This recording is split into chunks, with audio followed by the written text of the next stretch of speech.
Hey guys, welcome to Matt Tech. Today we'll be learning how to log out of Instagram account on phone, and now let's dive right in. Now to log out of your Instagram account on your phone, first open up your Instagram app, and on this interface guys, at the bottom right corner of the screen you can see a profile picture icon on a small circle.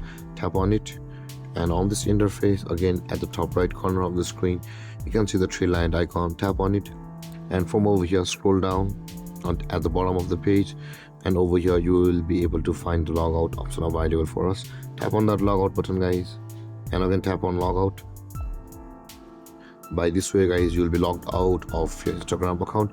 But if you want to remove that profile, from over here at the top right corner of the screen you can see the gear or the setting icon. Tap on it, and from over here if you tap on the remove profile button, your account on that device will be removed. And with that being said guys, this is how to log out of your Instagram account on phone. And if you have any confusions or questions regarding the topic, feel free to comment in the comment section below, and don't forget to like, subscribe and hit that bell icon for more videos. Thank you for watching guys. Peace.